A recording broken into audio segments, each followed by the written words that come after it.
Hola, ¿qué tal compañeros de la Facultad de Ciencias Políticas y Sociales? Soy Fernando Hernández Vega, estudio la licenciatura en Ciencias de la Comunicación. Tenemos la asignatura de fotoperiodismo en el cual vamos a realizar una entrevista a Juan Boites, una personalidad en el medio del periódico El Universal. También da clases en la facultad, periodismo gráfico, y trabaja en el IMBA. El motivo de esta entrevista, el cual le vamos a hacer a Juan Boites, es conocer su experiencia en el periódico Universal, así como su gran trayectoria.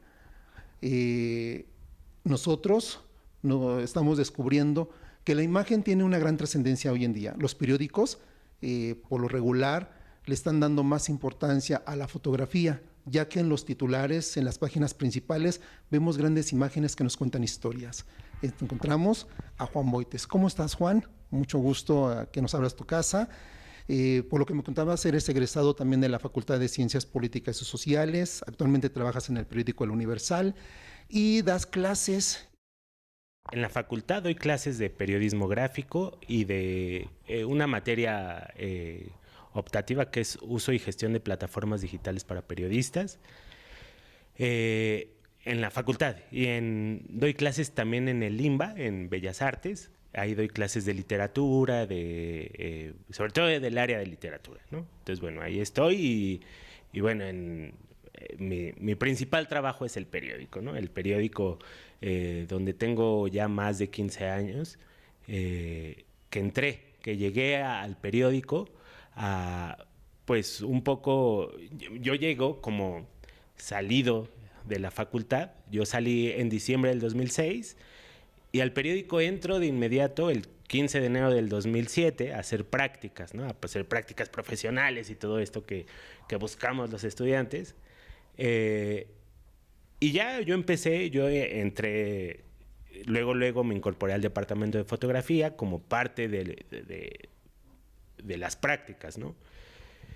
Y bueno, en el periódico es una gran escuela porque así de inmediato entras y tú ya eres un fotoreportero o reportero, tú ya escribes, tú ya tomas fotos, tú ya haces todo, ¿no? Lo que hace cualquier compañero, claro, con menos experiencia, pero pues ya te consideran, ¿no? Entonces yo entré ahí al periódico a hacer prácticas en el 2007 y bueno, al año me contratan ya como parte del staff y bueno, hasta ahora sigo ahí, ya ahora soy coeditor de fotografía del departamento. ¿Qué es lo que te encanta de ser fotoperiodista y por qué es importante la fotografía hoy en día en la vida social? ¿Qué me encanta de ser fotoperiodista? Ser fotoperiodista, ¿no? Que me encanta, de verdad, es... a veces yo soy muy enojón, ¿no? Entonces, yo vivo así, me la paso enojado diciendo y me quejo, ¿no? Y todo. Pero de verdad creo que es sorprendente, ¿no? Lo que nos da el fotoperiodismo o la labor del fotoperiodista en este asunto de siempre ir al lugar de los hechos, ¿no? Que es un lugar común, pues, decir esto, ¿no? Ir al lugar de los hechos. Pero ahora con lo digital ya no se va al lugar de los hechos, ¿no? Ya hoy muchos compañeros reporteros, reporteras ya no van al lugar de los hechos, ¿no? Los fotoperiodistas no hay manera de que no vayamos al lugar de los hechos, ¿no? De estar en el centro de la noticia, ¿no? Donde se produce toda la información, ¿no? Donde estás con personajes importantes en la vida política, económica, social, pero además también con los personajes más heridos de la sociedad, ¿no? Con los personajes más dolidos, con los personajes que están en medio de una tragedia, ¿no? Y entonces de pronto también como ir y venir de lugares, de personajes, también es un ir y venir de emociones, ¿no? Esto que de pronto nos dicen, no, somos periodistas, somos objetivos, claro que no es cierto, ¿no? O sea, claro que a mí me parte la madre ver el sufrimiento de quien sea, pues, ¿no? Y estar en medio de esas historias y que además te lo estén contando y que además tú tengas que tomar la fotografía del testimonio que sufre, pues, ¿no? Y también del testimonio que les da mucha felicidad, ¿no? Por ejemplo, pienso en los deportistas, en los artistas, ¿no? Alguien que nos comparte cómo es su vida artística, ¿no? Cómo crea, ¿no? A mí me gusta mucho ir a las entrevistas con los escritores, las escritoras, porque de verdad es un apasionamiento ahí que tienen. Y bueno, también esa parte es encantadora, pues, ¿no? El fotoperiodismo de pronto se convierte en un vicio, ¿no? El estar en la calle, el estar escuchando los testimonios, ¿no? Estar escuchando las historias, ¿no? Estar escuchando a la gente, pero además, sobre todo, estar viendo, ¿no? Estar viendo, y además cosas que a veces los demás no ven, ¿no? Mi trabajo es ver y ver de una forma distinta, ¿no? Para además compartirlo, pues, ¿no?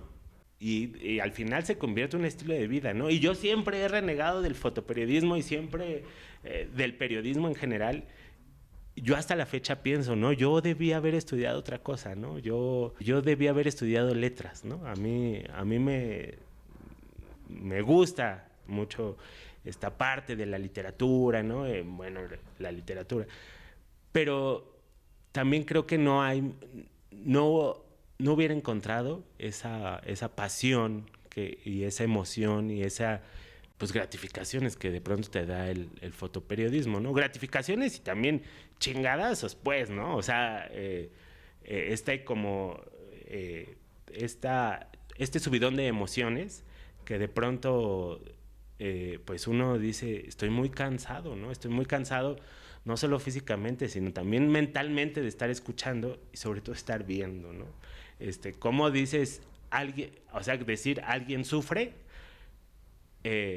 Pues solo pensamos alguien sufre, ¿no? Pero ves a alguien en una foto sufriendo, no es lo mismo, ¿no? Entonces, no quiero decir que una cosa sea mejor que la otra, solo son lenguajes distintos, pero sí creo que el hecho de estar viendo, de pronto es muy cansado, ¿no? Es muy cansado, pero también muy gratificante, ¿no?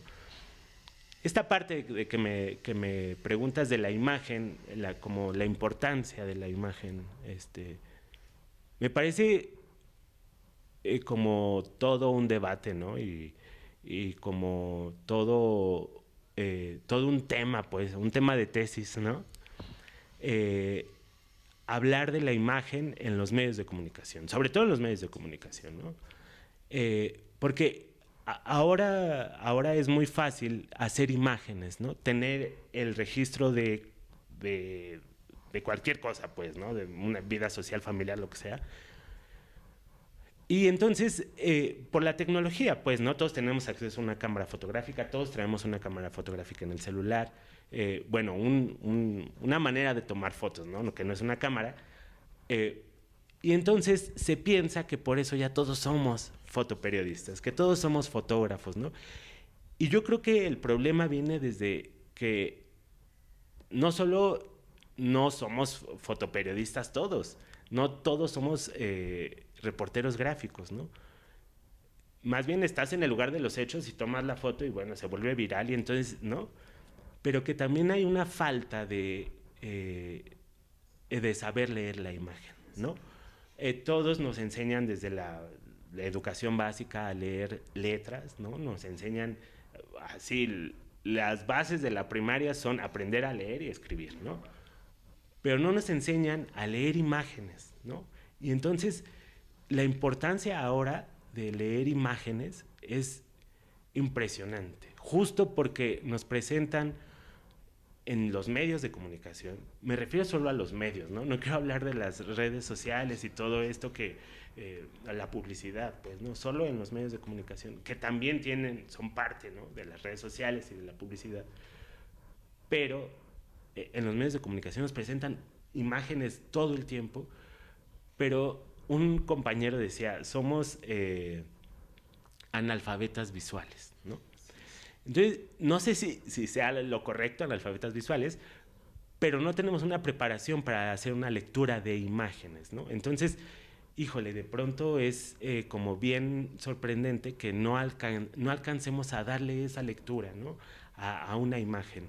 Y, como sociedad, pues, ¿no? Y yo creo que el asunto es que ahora hace falta, y que ese es nuestro trabajo, profesionalizar la labor del fotoperiodista y además también decirle a la gente, hay algo más, no solo es Andrés Manuel sonriendo, es Andrés Manuel, se está cagando de la risa de nosotros, de la sociedad, o sea, y digo Andrés Manuel, pero puede ser cualquiera, ¿no? No quiero decir Andrés Manuel, porque todos conocemos a Andrés Manuel, pues, ¿no?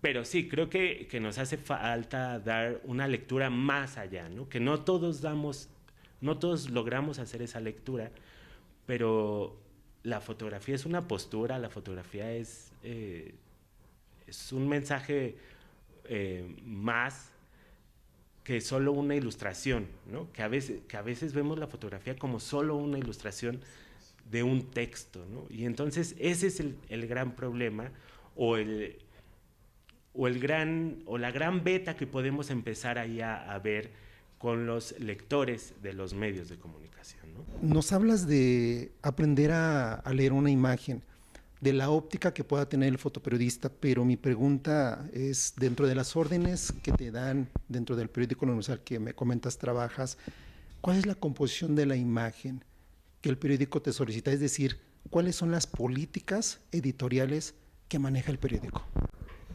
Pues realmente no hay como un asunto de que nos digan, ¿no? Que solo es una imagen que informe, ¿no? Tenemos muy claro que hacemos fotografía periodística y debe ser una imagen que informe, ¿no? Es el primer objetivo de la imagen para el periódico, ¿no? El primer objetivo es que informe. Después puede ser que sea una imagen muy bonita, ¿no? Que se convierta a lo mejor en una pieza artística, pero no es el objetivo de nuestro trabajo, ¿no? Debe ser que informe, que esté técnicamente resuelta, pues que tenga una buena exposición, una buena velocidad, ¿no? O sea, bueno, todo lo que incluye la exposición, que esté bien compuesta o lo mejor compuesta posible, ¿no? Y que tenga la calidad mínima para ser publicada, ¿no? Eso es lo que nos exigen a nosotros como fotoperiodistas, como fotógrafos del periódico, pues, ¿no? Pero claro, también hay una crisis en los medios y que ahora no solo se publican fotos de los fotógrafos, se publican fotos de los reporteros, ¿no? Porque nosotros no logramos cubrir todo lo que se publica o todo lo que hay, toda la vida diaria por lo menos de la Ciudad de México no lo logramos, ¿no? Entonces ahora se publican fotos de los reporteros, pero a nosotros sí nos piden por lo menos una calidad mínima. Claro, el periódico tiene una línea editorial, por supuesto, pero a nosotros no nos piden que una foto sea de tal o cual manera, ¿no? Creo que hay una libertad de elegir nosotros lo que queramos decir a través de las fotografías. De eso a que se publique es otra cosa, ¿no?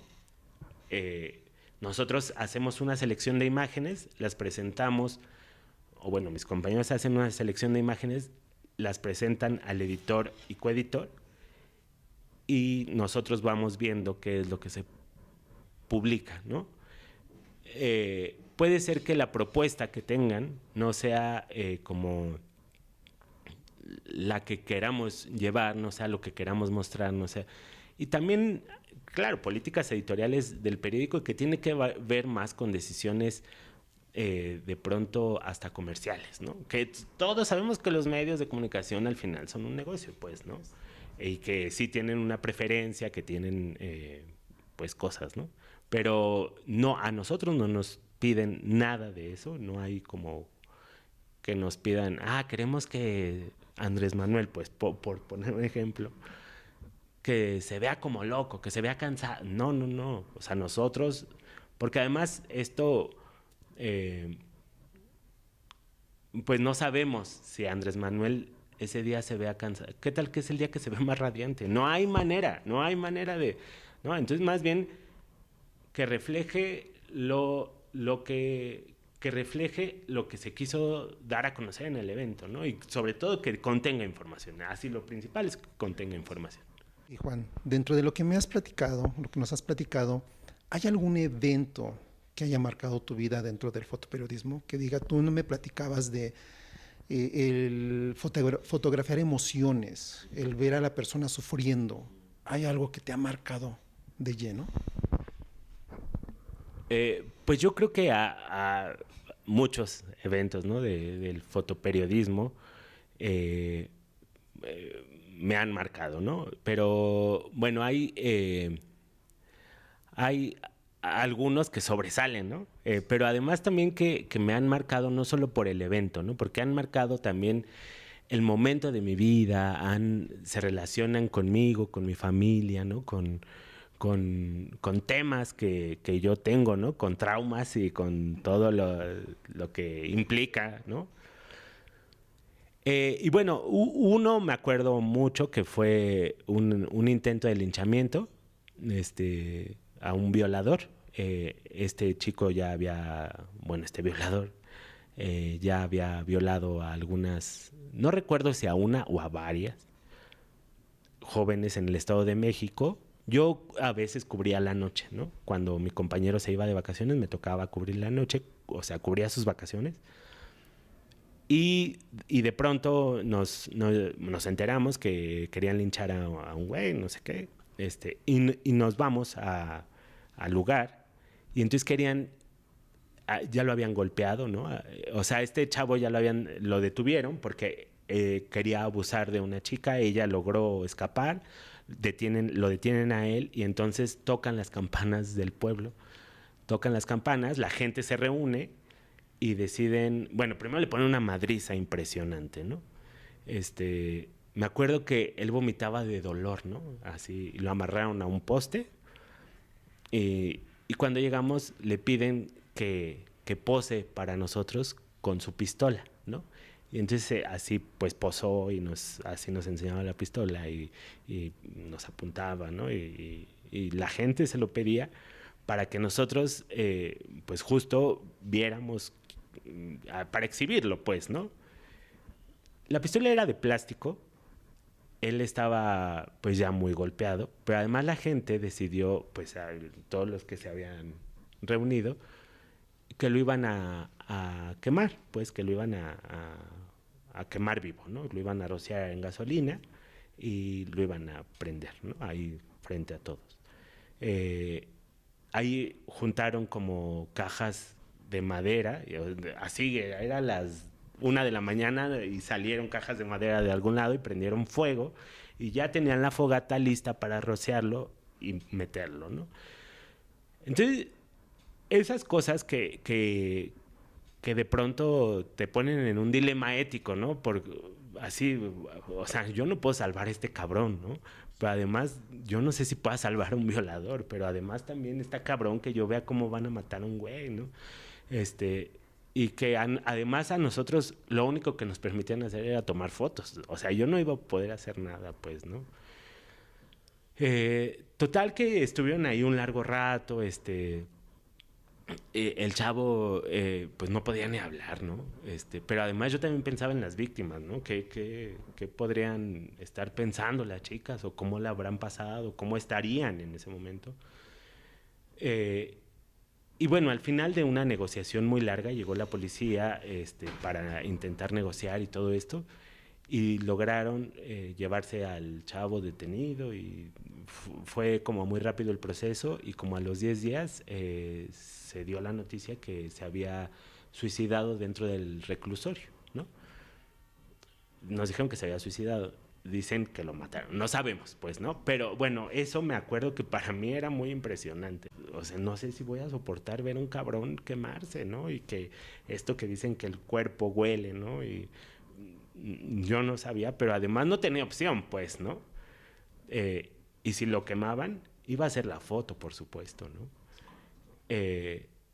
Y bueno, ese creo que me marcó mucho porque para mí era impresionante, pues, ¿no? Ver esas cosas.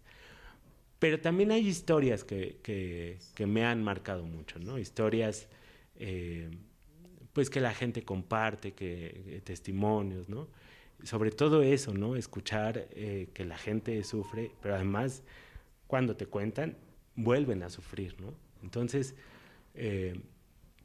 una de las asignaciones que me pusieron en el periódico era que iban a sacar un nuevo material, una nueva publicación en el periódico que tenía que ver con esto de mover las redes sociales y lo digital y no sé qué, ¿no?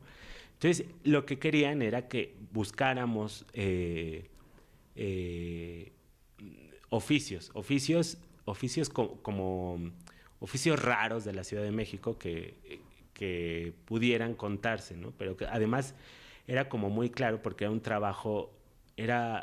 trabajo en blanco y negro y era como que hiciéramos una serie de fotos, pero además que contáramos la historia del oficio, de la persona que ejercía ese oficio, y al mismo tiempo que fuera narrado por ellos mismos, ¿no? Entonces era un producto audiovisual como bien interesante. Y entonces a mí me asignan el primero, que era unas mujeres panteoneras, ¿no? Que ellas trabajaban como de familia, eran enterradoras, ¿no? Y entonces ellas trabajaban desde las 7 de la mañana, llegaban y estas cosas. Entonces yo les pedí chance a ellas como de que pudiera hacer como todo eh, documentar su trabajo, ¿no? Y fui con ellas, me dieron 5 días toda una semana me dieron, ¿no? Para estar con ellas. Y entonces yo llegaba con ellas a las 6:30 al panteón, ¿no? Y entonces ya, pues ellas llegaban y se persinaban y se cambiaban y, ¿no? Todos sus rituales de empezar a trabajar, iban y rezaban a la Virgen un poco, ¿no? Y estas cosas. Y entonces yo estuve con ellas 5 días y acabando de trabajar nos íbamos a su casa y seguía yo solo regresaba a mi casa a dormir y luego al día siguiente, ¿no? Pero llegó un momento en que ellas pues ya no tenían nada que contarme, ya me habían contado mucho, pero además yo todo lo grababa, ¿no? En audio. Lo grababa y ya no tenían nada que contarme. Y entonces viene la parte donde me dicen, bueno, ¿y tú qué? Ahora cuéntanos tú, ¿no? Y justo yo les empiezo, pero además yo haciendo estas fotos en un panteón y como esta relación ahí de muerte, justo son estas fotos, ¿no? Estas, ajá. Que, que, pues yo pensaba como, híjole, qué complicado ha de ser ir a un panteón. Pero además, justo mi mamá estaba enferma en ese tiempo, muy enferma, muy enferma. Entonces yo pensaba, o sea, yo no sé qué va a pasar cuando venga con mi mamá al panteón a dejar a mi mamá, pues, ¿no? Yo sé que se va a morir. Entonces yo empecé a contarles a ellas así, no, pues fíjense que mi mamá está enferma, no sé qué. Y entonces ya las señoras, pues, o sea, yo de pronto dejé la cámara, ¿no? Porque pues ya no había más fotos que tomar en el panteón, ¿no? Dejé la cámara y empecé a hablar con ellas y les decía, ¿no? Es que mi mamá era diabética y entonces tenía un problema de insuficiencia renal y les decía, ¿no? Y entonces están ya en unos días, meses, la van a dializar. Y entonces ellas me acuerdo que me dijeron, no, no dejes que la dialicen. Mi hermano, mi mamá, mi otro hermano se murió en cuanto los dializaron, ¿no? Entonces no dejes que la dialicen porque se va a morir. Y yo decía, pues yo no decido, ¿no? Ella decide. Este, y entonces ellas me decían, no, porque... Y me acuerdo que encontramos algo en común, ¿no? Que era que pues nuestra familia tenía insuficiencia renal, ¿no? Y entonces ya las señoras me platicaban y me platicaban su sufrimiento, ¿no? De cuando dializaron a sus hermanos, pero además ya era como off the record, ¿no? Ya era como de compas, ¿no? Y las señoras O sea, hasta me decían, a ver, enséñanos fotos de tu mamá, ¿no? Y yo, ay, sí, ¿no? La mandaban saludar y estas cosas, ¿no? Entonces, ese trabajo yo lo hice en abril. En abril fue que estuve por allá. Y bueno, yo me fui, ya se acabó, terminé de hacer el trabajo, pero el trabajo se quería estrenar como esta nueva sección en noviembre, ¿no? Abrir con este trabajo para el Día de Muertos. Mi mamá se muere en septiembre, en agosto, ¿no? Y para noviembre llega este trabajo y entonces así, para mí era como, pues no solo el ver el sufrimiento del otro, ¿no? Ver mi sufrimiento, hablar ¿no? O sea, fue un tema que me tocó a mí como muy, muy, o sea, la muerte de mi mamá, pero además que las señoras me decían, se va a morir, pero además me lo decían abriendo una tumba, ¿no? Entonces, era como fuerte, para mí fue muy fuerte esto, y que se convirtió en un trabajo muy personal, ¿no? Que hablaba como de mi sufrimiento, ¿no? O de mi relación con la muerte, con el panteón, ¿no? El chiste es que se publica el 2 de noviembre, ya con mi mamá muerta, y voy y veo a las señoras y les llevé fui a ver a las señoras, les llevé como un juego de fotos digitales, imprimí algunas y se las llevé. Y la foto de mi mamá, pues ya con la esquela, ¿no? Y entonces les dije, miren, ¿no? Y entonces las señoras así lloraban conmigo, yo lloraba con ellas, ¿no? Y entonces un tema que se convierte en un tema personal, pues, ¿no? Y que tiene que ver pues, con mi familia, con mi mamá, conmigo, ¿no? Y con la muerte, pues, ¿no? Y que se publique en el periódico, ¿no? Esto es lo que me sorprende como del fotoperiodismo, ¿no? Que de pronto este tema de no, somos así todos 100%, eh, así nosotros somos objetivos, objetividad, claro que no, así las emociones nos llevan, nos arrastran, ¿no? Y, y bueno, este tema, sí, este trabajo marcó mucho de mi vida, no porque el trabajo fuera muy bueno y porque las fotos fueran excepcionales, sino más bien con un tema emocional mío, ¿no? Y creo que es el que ha marcado, ¿no? Y bueno, de ahí muchas coberturas que tienen que ver con mis emociones, con mis sentimientos, pero creo que esta fue la que, sí. Más te dio en el alma. Ajá, exacto, ¿no? Que pegó ahí y ahí se quedó. Y bueno, las fotos, tengo esta foto, no es que yo sea un enfermote y que yo diga, ay, las meto a un concurso, no, a Expo Fotoperiodismo, que es la exposición de fotógrafos que se hacía cada año y que era una exposición que se llevaba a un museo. Y estuvo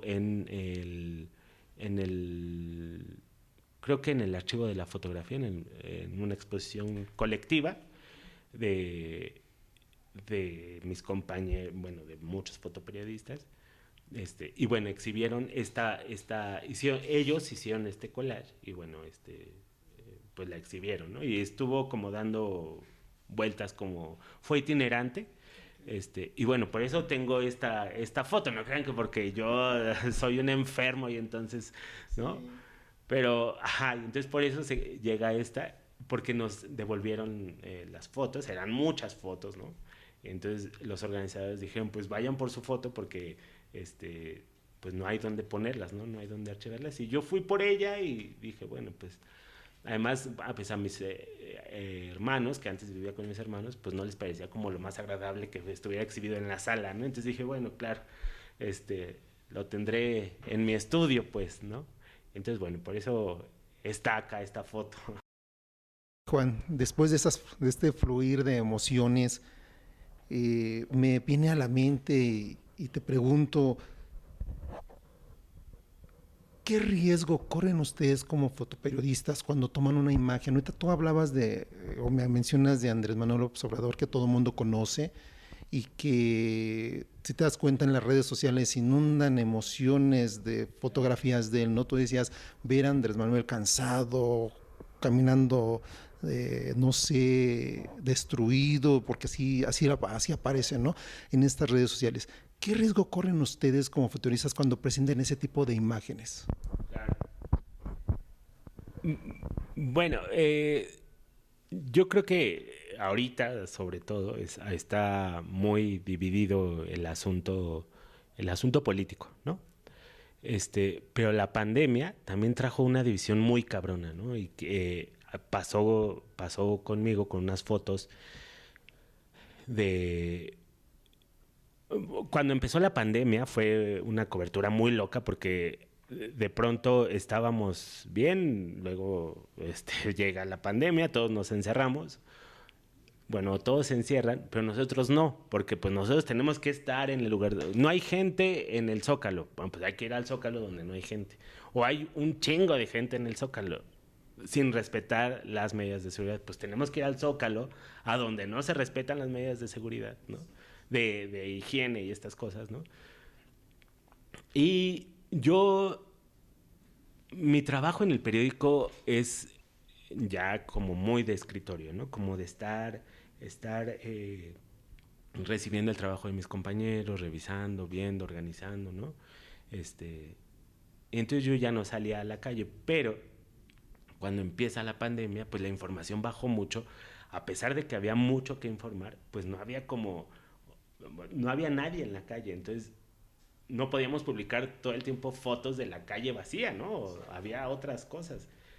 Y entonces yo pensaba, tenemos que encontrar temas, ¿no? Temas o sea, no solo es la calle de Madero hasta la Madre, ¿no? También necesitamos fotos de Madero vacío, Madero hasta la Madre, Madero en todas sus presentaciones, otros lugares, ¿no? Y entonces yo desde que tengo uso de razón, me llevaban a la central de abastos, porque mi familia es taquera, ¿no? Es taquera, vende taquitos, ¿no? Deliciosos. Este, y, y entonces, desde muy niño, me llevaban a la central de abastos, y entonces para mí era muy común ir a la central de abastos. Es un lugar, o sea, ni siquiera pienso que es inseguro ir a la central de abastos, y entonces dije, claro, la central de abastos, ¿no? Pero además, para mí la central de abastos es algo cotidiano, o sea, no le veo... Ajá. Pero cuando la pandemia dije, ir a la central de abastos, ¿quién trae cubreboca? ¿Quién no? ¿Quién no? Yo le decía a mi jefe, no importa si se publica o no, yo iba cada semana, todos los lunes iba. Yo le decía, no importa si se publica o no, pero quiero que haya archivo en el periódico, porque si la central de abastos deja de tener comida, valimos madre, la Ciudad de México valió madre, ¿no? Así ya se fue esto, ¿no? Ya perdimos. Y entonces era como bien interesante documentar estos altibajos, ¿no? De la central de abastos, porque justo hubo un momento en que cerraron muchos lugares de la central de abastos, y entonces eh, pues ya conozco a mucha gente de la central, y entonces me decían, se están muriendo, ¿no? O sea, había un pasillo que era la OP, así fui y estaba cerrado casi todo, ¿no? Y me dijeron, están muriéndose, ¿no? Y así letreros de la gente. Y yo no sé qué hago aquí, si la gente se está muriendo, ¿no? Y entonces yo salía a buscar historias, ¿no? Que no era mi trabajo, pero pues tenía que buscar porque había que publicar algo, ¿no? Bueno, caminé ahí por el centro y entonces cuando se acabó este periodo de 3 meses de sana distancia y entonces abrieron la Alameda, abrieron el Zócalo porque estaba enrejado, quitaron las rejas y entonces era el primer domingo de regreso a la normalidad, ni me acuerdo cómo se llamaba. Me doy cuenta que pues la gente ya quería regresar a la normalidad y así una familia comiendo eh, pollo del Kentucky en la Alameda, así como picnic, otros acostados en la Alameda, ahí besándose, ¿no? Y estas cosas que de pronto con la pandemia uno decía, y no solo uno como fotoperiodista, sino la gente en común, decía, no se pueden besar, ¿no? No, tenemos que salir, no tenemos... Y entonces, y llego a las fuentes de la Alameda, y así los niños nadando en las fuentes de la Alameda, ¿no? Y era que como marzo, abril, mayo, como junio, julio, cuando estaban los niños ahí, ¿no? Y entonces, y las mamás muy felices con su cubrebocas, tomando fotos de los niños, ¿no? Y entonces, ahí más allá de yo decir, ay, la gente no respeta la chingada, yo decía, esto es nota, ¿no? Esto habla de que no estamos obedeciendo, que no tenemos miedo de la pinche pandemia, que la gente queremos salir, ¿no? Esto habla de muchas cosas, ¿no? Todavía no sabía mucho sobre el virus y entonces yo no sabía si el agua tenía virus, ¿no? No, era como muy complicado. Entonces yo hago mi recorrido y hago todo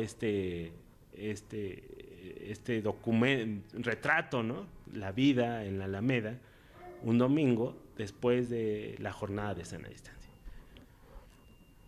Y pues sí, era impresionante, ¿no? Y la gente hasta se espantaba, ¿no? Cuando veían las fotos y decías, no manches, o sea... Y yo presento eso en la junta y les digo, bueno, pues es el regreso a la normalidad, ¿no? Bueno, o el fin de la jornada de sana distancia. Y entonces ven las fotos y así, y lo que más les impresionó fue los niños en la fuente, ¿no? Estas fotos, se va a portada esta foto y hacen una fotogalería y hacen como toda una crónica, ¿no? Y bueno, pues el periódico las sube a internet, ¿no? En Instagram, en Facebook. Y entonces esas imágenes empezaron a tener muchos seguidores. Y entonces de pronto ya se convirtió, empecé a recibir amenazas por las redes, sobre todo por las redes. Muchas amenazas de desconocidos, ¿no? Pero yo creo que ahí alguien movió, no puedo asegurar nada, o sea, pero las fotos, mis fotos desde mi perfil llegaron como a 1500 compartidos, que eso no es normal en mi perfil, ¿no? Porque, pues no soy una figura pública, pues, ¿no? Entonces, yo dije, esto no es normal. Y entonces empezaron me amenazaban, ¿no? Como, baja las fotos de mis sobrinos, ¿no? Por ejemplo, ¿no? Y que no eran sus sobrinos, pues, pero decían, en la foto 5 salen mis sobrinos y yo no te di la autorización, te voy a demandar. Y yo decía, pues demándenme, pues, ¿no? Y amenazas, ¿no? Así y bueno, groserías, hijo de... Y de ahí para arriba, pues, ¿no? Y estas amenazas, y yo me espanté mucho porque... yo nunca había recibido algo así, pero además el hecho de que estés en las redes sociales, que además pues conozcan a mis hermanos, a mis sobrinos, a mi papá, ¿no? Porque mi perfil es público, pues yo me empecé a espantar mucho, ¿no? Y entonces hablé con una de mis compañeras ella trabaja en otro medio, pero cubre presidencia. Y seguramente la ubican, es Dalila Escobar, entonces ella siempre hace preguntas ahí incómodas. Y entonces, bueno, le han dicho cualquier cantidad de cosas, ¿no? Y hablé con ella porque yo estaba muy espantado, pero ella tiene un callo en eso. O sea, ella todas las mañanas le dicen cosas terribles, ¿no? O bueno, cuando ella pregunta en la mañanera, le dicen cosas terribles. Y entonces hablé con ella y le dije, oye, fíjate que está pasando esto. Me empieza a dar mucho miedo, ¿no? Y me dijo, si es por las redes sociales, no te preocupes, ¿no? No te van a hacer nada, güey. Así son bots, no te preocupes, ¿no? Y entonces ya después usaron las fotos y las convirtieron en memes y luego las convirtieron como en pancartas de publicidad para hacer invitaciones para ir a echar cloro y ácido a las fuentes y entonces cuando se metieran los niños o las personas les quemara, ¿no? Entonces yo dije, no, o sea, esto de verdad se salió ya de las manos, ¿no? Y creo que esos temas son, o sea, a mí nunca llegaron a hacerme nada, pero sí me amenazaban, ¿no? Recibí como muchas amenazas, pero que además yo decía, o sea, de pronto esas amenazas parecen broma, ¿no? Porque, pues, me decían los apodos que nunca imaginé que me fueran a decir. Yo decía, bueno, ese apodo está bueno, che. Pero además, yo les digo ahora, ¿no? O sea, también habla de la pinche pobreza en la que vivimos, que queremos irnos a meter a una fuente porque no tenemos dónde refrescarnos, ¿no? Que además esa es la diversión que tenemos un domingo. Esa es la información que tenemos acerca del coronavirus, que es nada, ¿no? O sea, en ese momento, ¿no? Y justo sucedió también ahora el sábado de Gloria, que pues el sábado de Gloria en Iztapalapa, pues no hay agua, ¿no? La chingada. Entonces, yo voy al balneario Elba, no sé, es muy famoso el balneario Elba porque está sobre la calzada de Ignacio Zaragoza, y el balneario es muy famoso porque es muy viejito, está muy descuidado, es muy feo, pero va mucha gente, ¿no? Y entonces voy al balneario Elba junto con mi compañero camarógrafo y mi compañero reportero, y entonces llegamos y era así mucha gente, pero mucha, demasiada, ¿no? Así. Entonces empezamos a hacer fotos. Y claro, ellos nos dieron el acceso, no sé qué, y nos decían hasta que al final del día habían vendido más de 8,100 boletos. 8,100 boletos, o sea, 8,100 personas dentro de un balneario donde no alcanzó ni siquiera el agua para llenar todas las albercas, que son tres o cuatro albercas, ¿no? Y la alberca de los niños, que es un chapoteadero que mide, no sé, 70 centímetros, tenía agua solo como 20, ¿no? Porque no alcanzó el agua para llenar. O sea, esto habla de la pobreza en la que estamos, pobreza en todos los sentidos, no solo económica, ¿no? Este, y se fue a portada igual. Y yo ya sabía que iba a causar un desmadre esas fotos. Así, en horas, ya eran memes las fotos, ¿no? Igual empecé a recibir amenazas así de, ay, me tomaste a mí, ¿no? Y yo decía, ay, creo que no. Y así me pedían que las bajara y estas cosas. Y pues no pasó nada más, solo amenazas. Pero que de pronto en las redes es muy fácil, ¿no? Te amenazan muy fácil, te dicen cosas. Y yo nunca he recibido una amenaza de frente, ¿no? Así de frente y que yo diga, ahora sí, ahora sí. Juan, ¿qué le, ¿qué le quieres decir a los estudiantes de fotoperiodismo nos contas tu experiencia, fluir de emociones, la experiencia de la óptica, de la fotografía, tu, tu experiencia de vida, para que ellos realmente vean el fotoperiodismo como, no como dices tú, no como un oficio, sino se convierte en algo que se empiece a profesionalizar? Yo creo que el fotoperiodismo sí es esto, ¿no? Que es un gran oficio, pero el asunto no porque sea un oficio, es algo menor, ¿no? Es un oficio que hay que profesionalizar y que está en nuestras manos, ¿no? Y que los fotoperiodistas, esta imagen que tenemos de ser fotoperiodistas, de solo hacer clic a una cámara, se quedó atrás, ¿no? Ya no somos solo vamos a apretar botones. Los fotoperiodistas también nos preparamos, también leemos, también sabemos escribir, también, o sea, para ser fotoperiodista no solo hay que saber moverle a una cámara, sino hay que ser igual de profesionales que un reportero que escribe, pues, ¿no? Igual o más profesionales, pues, ¿no?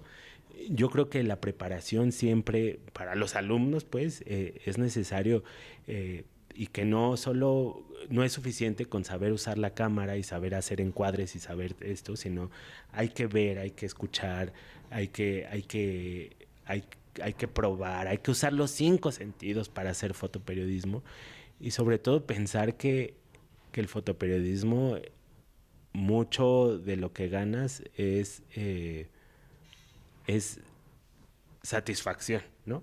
Porque, pues no, del fotoperiodismo no vamos a ser ricos, y que el fotoperiodismo se tiene que hacer con pasión. Si no es, o sea, si no es fotoperiodismo con pasión, no es fotoperiodismo, ¿no? Muchas gracias, Juan. Nos llenas de estas emociones como a flor de piel, tu experiencia personal dentro del fotoperiodismo que te marcó tu vida, dentro de este oficio que has recibido, pues ese tipo de amenazas que nos comentas dentro de las redes sociales, que hoy en día es lo más relevante.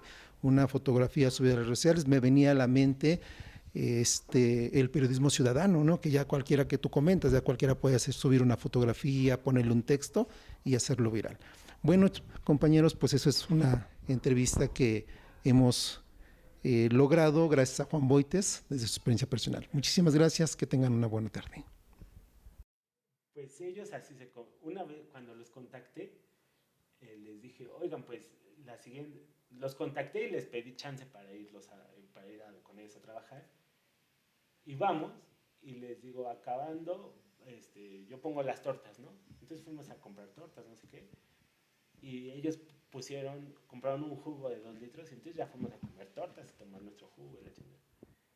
Y a la vez siguiente me dicen, déjanos invitarte a comer. Y yo, no. Les dije, pues me da mucha pena. Y me dijeron, no, nosotros pagamos, ¿tú qué quieres? Y les dije, pues no, lo que ustedes quieran. Y ya fuimos a comer, yo creo que tortas otra vez, porque a ellos les encantaban. Pero así me dijeron, no, nos toca pagar, ¿no? Y así, este asunto son historias que te encuentras en la calle, ¿no? Y bueno, pues ellos están en mi tesis, ¿no? Me hicieron el paro me contaron su historia y aparecieron.